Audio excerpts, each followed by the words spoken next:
그냥 싼 집이라고 덜컥 입찰했다가 집에 사람이 살고 있고 돈까지 물어줘야 한다면 그게 바로 권리 분석을 안 한 경매입니다.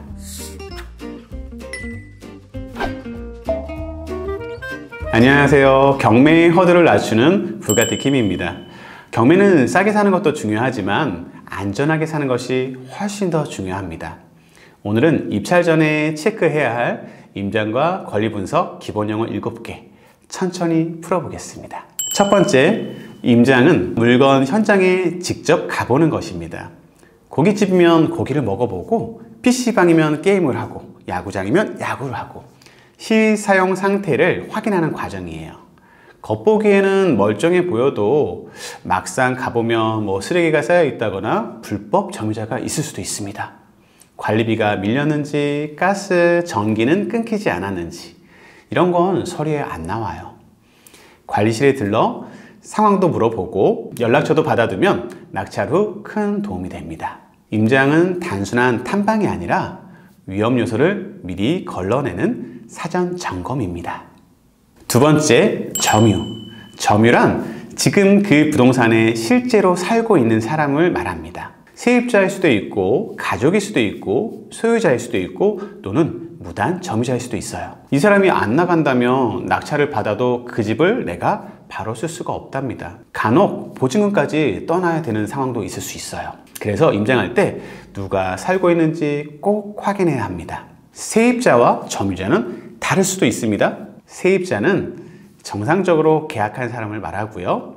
점유자는 그냥 현재 그곳에 점유하고 있는 사람을 말합니다. 불법 점유자, 가족, 지인인 경우도 있을 수 있다는 걸 꼭 기억하세요.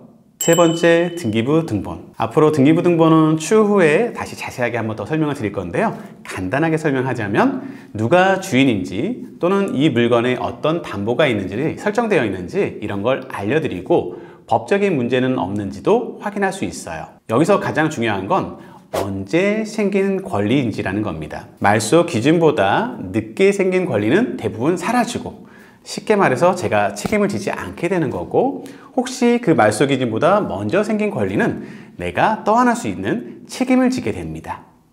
예를 들어서 2020년 기준에 근저당이 있다고 하면 그 기준에 이 연도 이 해당 일보다 하루에도 뒤에 있는 임차권이나 아니면 세입자나 기타 압류나 이런 게 있다면 그 모든 건 다 사라지고 내가 책임을 지지 않습니다. 그 날짜보다 하루에도 위에 무언가가 존재하는 세입자라든가 아니면 압류가 있다면 그 금액은 내가 책임져야 되는, 떠나야 되는 겁니다. 등기는 단순한 목록이 아니라 경매 분석의 출발점입니다. 이걸 권리 분석하는 핵심의 기본이라고 할 수 있습니다. 네 번째, 근저당권. 근저당권은 은행이 돈을 빌려줄 때 부동산을 담보로 설정하는 권리를 말합니다. 돈 안 갚으면 집 가져갈 거예요. 이런 거랑 비슷하다고 생각하셔도 될 것 같고요. 이게 바로 근저당이에요. 경매는 보통 이 근저당권자가 돈을 못 받았을 때 3개월 이상 연체했을 때 시작됩니다. 등기부에서 가장 먼저 설정된 근저당권이 보통 말소 기준 권리가 되고 그 이후 권리는 아까 말씀드린 것처럼 대부분 사라지게 됩니다. 근저당권은 언제 설정됐는지, 채권 최고 금액이 얼마인지, 순위는 어떻게 되는지 꼭 확인하셔야 됩니다. 다섯 번째, 말소 기준 권리. 말소 기준 권리는 어떤 권리는 사라지고 책임지지 않고 또 어떤 권리는 남는지 내가 책임지고 인수해야 되는지를 결정하는 기준점입니다. 기준보다 늦게 생긴 권리는 대부분 사라지고 책임지지 않고요. 그보다 앞에 있는 권리는 남을 수 있거나 내가 책임지고 인수해야 합니다. 복잡하게 생각하실 필요 없어요. 기준보다 뒤에 있는 건 사라지고 기준보다 앞에 있는 건 남는다. 이렇게 생각하시면 됩니다.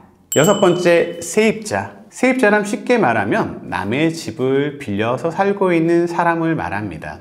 경매 물건에 세입자가 있는 경우는 직접 사용할 수 없거나 추가로 신경 써야 할 일이 있을 수 있어요. 세입자가 있다고 해서 무조건 위험한 건 아니지만 조건에 따라 내가 그 돈을 물어주거나 책임질 수 있으니 반드시 확인이 필요합니다. 마지막 일곱 번째, 현황조사서. 현황조사서는 법원이 직접 현장을 가서 조사해서 작성한 공식 문서입니다. 이게 굉장히 중요한 게요. 세입자의 실제 거주 여부나 내부 상태 등 실제 현장 상황을 확인할 수 있는 중요한 자료가 되고요. 참고로 경매 분석 시 기본이 되는 서류는 총 3가지입니다. 그 중에 첫 번째로 매각 물건 명세서, 권리 관계와 입찰 조건이 어떻게 되어 있는지 요약해서 나와 있고요.